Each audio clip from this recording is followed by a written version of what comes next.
In a small village nestled in the heart of Africa, there lived a young girl named Ayana. She was bright, kind-hearted, and full of life, loved by her family and friends.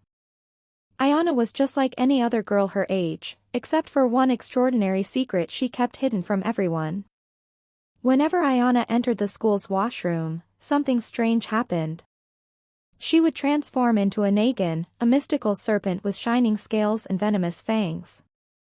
Her eyes would glow like embers, and her body would slither with the fluidity of a creature from the deep forests. But as soon as she left the washroom, Ayana would return to her human form, as if nothing had happened. No one knew about this terrifying transformation, not even her classmates, except for her mother, Amara. Amara, a skilled healer in the village, was the only one who understood the ancient curse that had been passed down through their ancestors. Ayana's curse was a gift from the gods, but one that came with a heavy burden, to be both human and serpent, never fully one or the other. It was a secret that had to remain hidden, for if anyone were to find out, it could mean danger for both Ayana and her family. For years, Ayana lived this dual life in silence. She went to school during the day and kept to herself at home during the night. She avoided the washroom whenever she could, terrified of the moment when the transformation would come. She spent her days trying to blend in, pretending to be just another schoolgirl, but every time she heard the sound of the wind rustling through the trees, she felt the pull of something greater, something powerful within her. One fateful afternoon, however, everything changed. Ayana had been feeling unwell, and during her lunch break, she rushed to the washroom. But this time, she was not alone. As she closed the door behind her, Zuri, one of her classmates, entered the washroom to find herself in the midst of a shocking sight. Ayana's body contorted, her limbs lengthening and twisting, her skin turning scaly and her eyes glowing as she became the feared Naga. Zuri froze in place, her breath catching in her throat. Ayana's heart pounded in her chest as she realized someone had witnessed her transformation. She tried to calm herself, but it was too late. Zuri had seen everything, and as Ayana returned to her human form and rushed out of the washroom, Zuri was left staring in disbelief. The next day, whispers spread throughout the village. Zuri had told her friends about the terrifying girl who could turn into a serpent. The fear of the Naga quickly spread, and soon, all the children in the village were talking about the mysterious girl who was part snake. Parents began to grow uneasy, and the elders called a meeting to discuss the matter. In the center of the village, the panchayat, a council of elders, gathered to deliberate.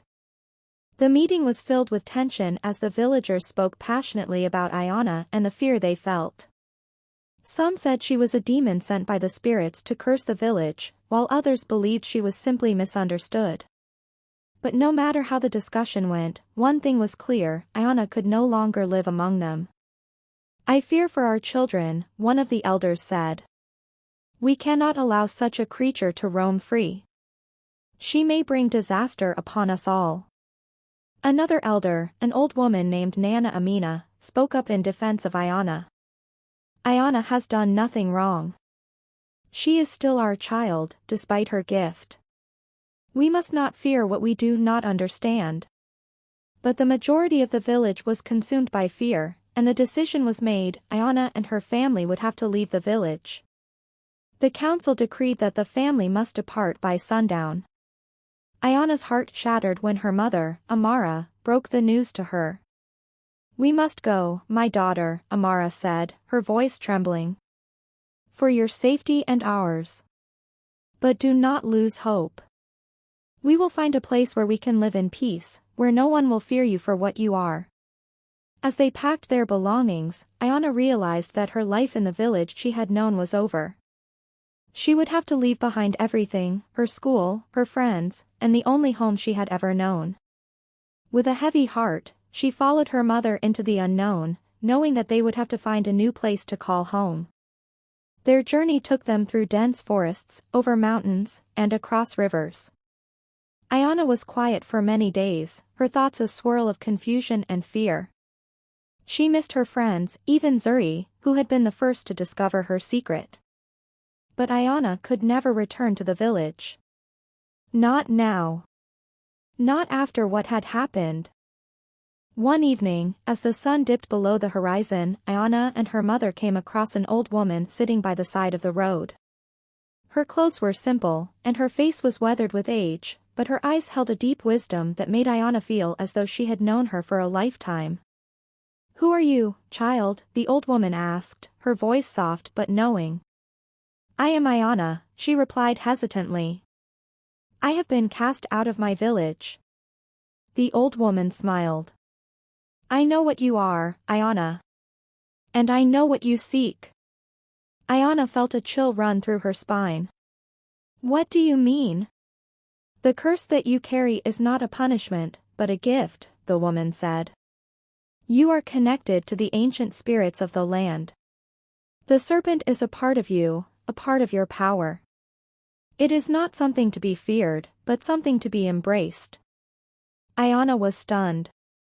"But, how can I control it? How can I live with it?" The old woman nodded. "You must learn to accept both sides of yourself. The serpent and the girl. When you do, you will find your strength.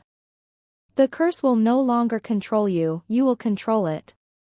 With the old woman's guidance, Ayana began to understand the true nature of her transformation.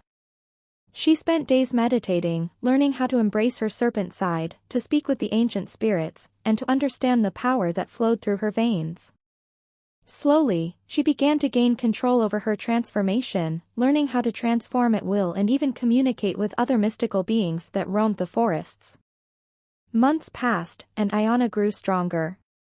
She was no longer the frightened girl who had fled her village.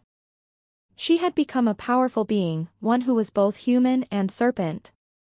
But there was still a part of her that longed to return to her people, to show them that she was not the monster they had feared. One day, Ayana decided it was time. She and her mother returned to the village, ready to face the elders and the people who had once driven them away. The villagers were shocked to see her standing at the edge of the village, no longer the frightened girl they had known, but a woman who radiated strength and wisdom.